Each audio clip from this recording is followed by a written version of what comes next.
to this edition of Elvenhome, which is a bit shorter than others have been in the past. It's been a very busy time in Edinburgh through August and also at the railway, at the Bo'ness and Kinneil Railway. So my time to do modelling has been fairly limited. But for those of you who felt that you were not getting your fix of seeing the hotel built, this video really largely concentrates on the next stages in building the hotel.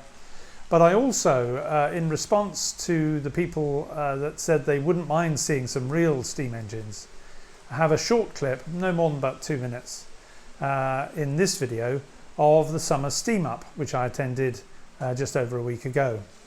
I will, I think, given the number of responses, go for putting some real live engines in from time to time. And I'm going to make sure I keep those clips to no more than 2 minutes in any one video. Because this is a modelling video, but as you'll find out as I show you around what's at Bo'ness, there's quite a lot to see there and things that may be of interest. Indeed, may even help people who are looking to do some modelling on the nature of some of the wagons and other things that we've got at the site. So, on with this video, I'll take you to back a week or so ago when I started carrying on building the shell of the hotel. It's time for the next instalment on the building of the hotel and the work that I've been doing on this in the last couple of weeks. As you may be able to detect from that, if I turn it round, we now have the sidewalls on. This has the entrance to the restaurant. This is going to be a fire exit, and I'll come back to how I'm proposing to fill that in just a moment.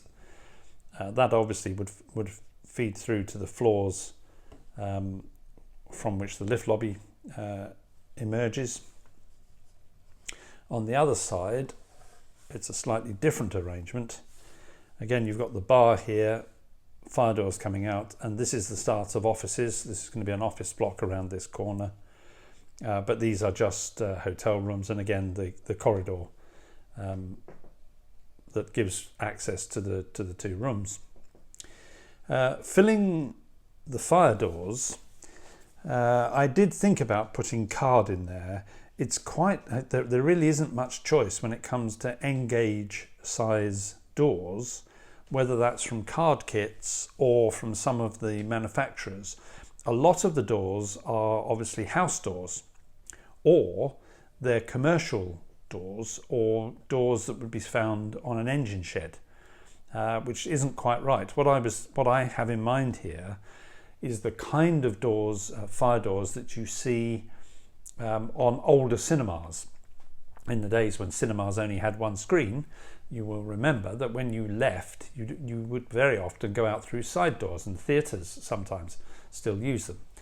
And those, looked from the outside, are really just two black doors, usually with an aluminium strip where one door overlaps the other to provide a seal. And there's no means of entry through those doors because they're only intended to work one way.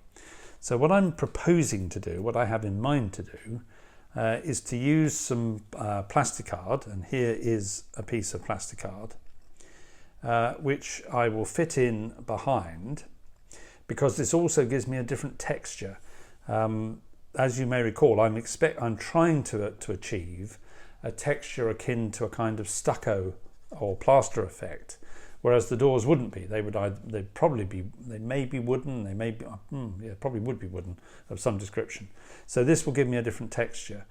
And then what I'm intending to do is to use some 0.5mm square plasticard, if I can just pick this up, which is here. I'll put it on the back of my thumb so you can see it. That's a piece of 0.5mm square. The card is 0.5mm, and I will put in a door jamb in the dark green, so that will provide a door jamb there, and probably another piece of this running down the centre, or possibly, if I've got some, a bit thinner, but running down the centre to provide the separation of the two doors. And I'll use a similar approach to all the fire doors that I've got. I think most of them are double doors. If it's only one door, then all I'll need to do is put round the what would be the door frame, and the doors for the fire escape will all be single doors, and that probably almost certainly will be just a framed black door with the light sitting above it when I come to build that section. So I've cut those out. I've worked out how I'm going to do my door frames there and fire doors. I've started work on applying the clear plastic and then painting up using the masking paint from Woodland Scenics. And I'm really pleased with the extent to which it's stopping the light bleed, and it's very straightforward. I mean, obviously I've got to put some of this stuff in to provide windows for the to provide glass for the windows, and it's very easy to receive the paint. That's had 2 coats, and it does make a good effect. It stops the glow from the card as I hoped it would, but still allows obviously light to pass out. I did think about painting some of these windows out, but I feared that would look too black, too close to the window. I'm going to be putting the light tint in and the opaque lighting so that you can't see in through these windows. And once I've got that in, I may well paint some of the back of that over particular windows that I just want to be dark, so that we don't have the whole building lit up all the time. The next stage, I'm not sure how well this will come out. If you can see that, I've taken a piece and scored it to provide the piece that will go in here. That one I managed to get the score lines all in precisely the right point for it to slide in. I think you can see it there. If I put my hand behind it, you might just be able to see it. For the other side, I got one of my lines 1.5 millimeters out, so nothing would fit. So I've had to do it in 2 pieces. So that's the angled section, and then I'll put another piece in here, and those will get painted. And then I need to start work on the back, on the 3 pieces of card that I've got here. So that's right back.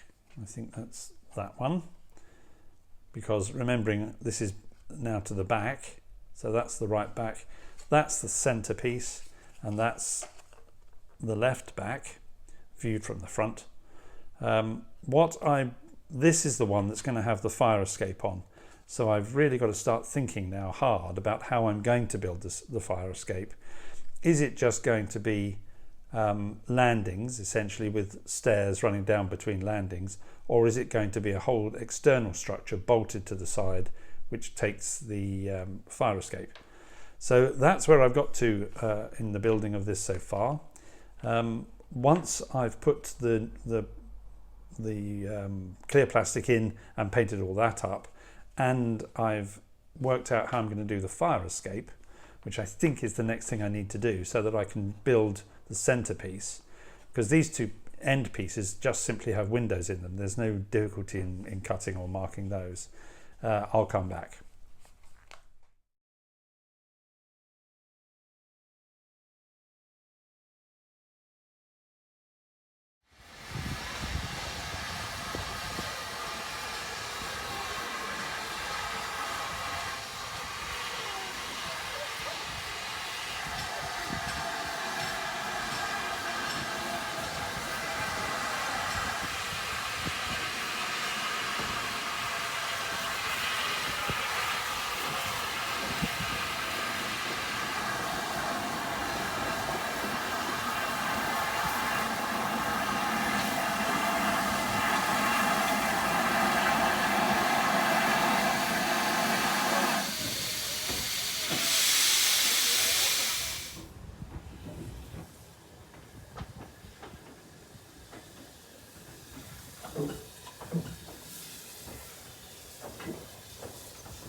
I hope you enjoyed that clip from the summer steam up. As you can see, by the time I took that, it was beautiful clear skies, lovely sunny day. About an hour before, it had been teeming down with rain, but that's Scottish weather for you. As you can see, I've completed putting in the clear plastic for the windows and using the masking paint to help reduce light glow through the card. The fact that I have cut out and put in the windows for the start of the back walls must suggest that I have designed the fire escape, and indeed I have, but I'm afraid you're going to have to hold yourself about that for a while, because that will be in the next video. As you can see here, now you can now begin to get an idea of the back of the hotel. If I just try and get those to stand up. And then the centre section, that design is going to change because I'd originally had a set of windows, let me go down here, a set of windows running down either side, down to the first floor, and then the fire escape in the middle. But actually designing the fire escape has made it slightly wider, and it makes more sense now to realign things, to make use of a bit of space. The fire escape is going to be constructed out of a combination of H-beam. If I show you some H-beam, just to give you the idea, there we go. That is an H-beam, or rather that's an H-beam, and some I-beam. Come into here, there we go.